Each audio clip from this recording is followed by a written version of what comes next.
వాగింది చాలు, స్టేషన్ పద. Sir sir వాళ్ళే సార్ పిల్లలు చదువుకునే పాకని పడగొట్టేసింది. ఏం జరిగిందో నాకు తెలుసు, పద స్టేషన్కి. సార్ అర్థమైంది, అంతా అర్థమైంది. మీరంతా ఒకటే. ఇంట్లో వాగుతున్నావు? ఎంత కమ్ముడుపోయావు? ఏంట్రా ఎంత కమ్ముడుపోయావు? ఏంట్రా వాగుతున్నావు? రేయ్ లాంటివరా. ఎంత తీసుకుని నీ యూనిఫామ్ వాడి పక్కలో పడుకోబెట్టావు?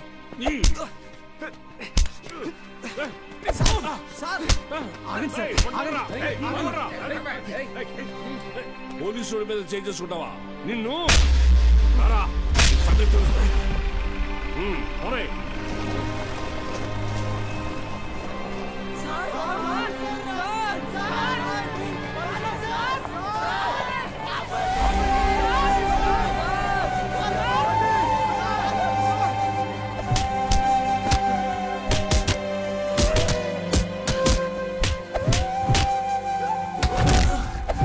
సార్ పంతుల్ని కొట్టడం పాపం సార్. పోలీసులు కొట్టడం నేనవునా? రేయ్ కుమ్మని రాయండి.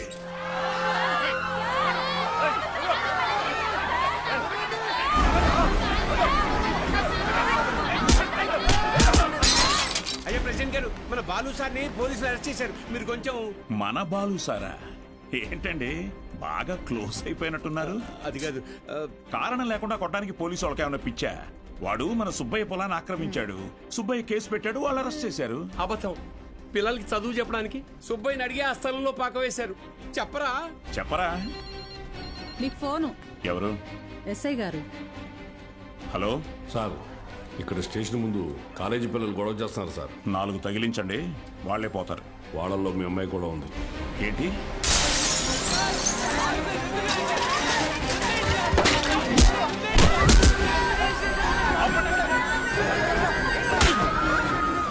చంపేస్తానేమనుకున్నా?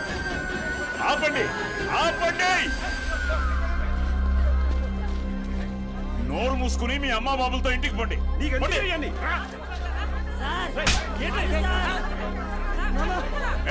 కూతురేగా, తీసుకో.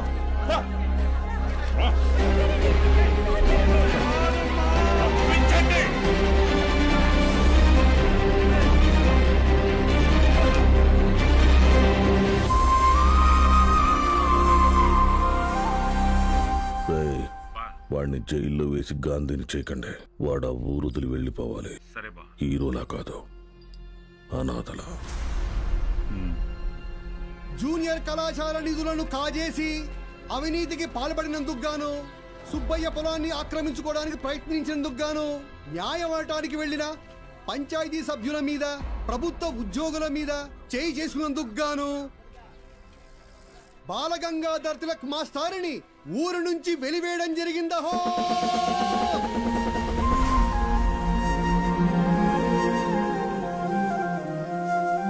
ప్రెసిడెంట్ గారు పిలిచారంట.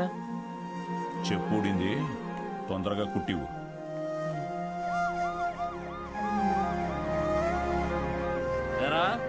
ఏంటి నీ కూతురు పెద్ద రౌడీ అనుకుంటుందా? పోలీస్ స్టేషన్ మీద రాళ్ళేసిందంట. అయ్యా అది మా సార్. నోర్ముయ్యా లేకిదానా?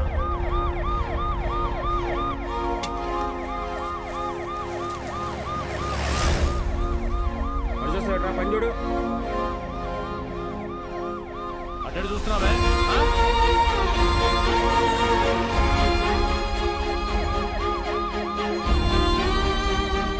ఏంటి? ఆ పంతులు దింపడానికి పోలీసులు వచ్చినట్టున్నారండి. మీరు వెళ్ళండి. సరే.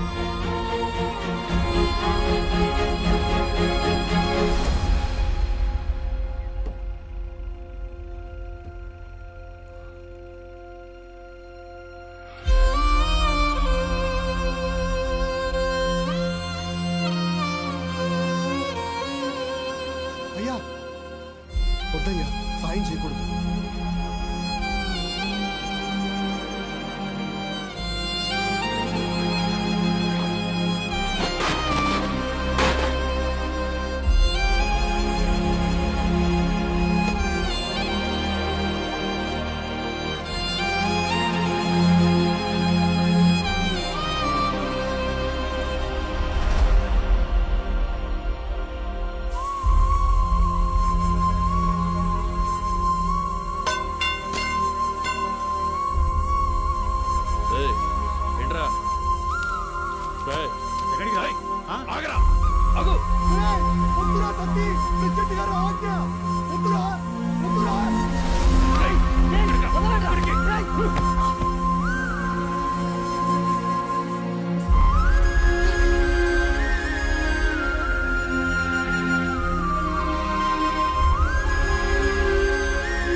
చేశారు? ఆయన పాదం ఎండకి ఎండిపోతుంటే మీరు ఇంట్లో చల్లుగా కూర్చున్నారా?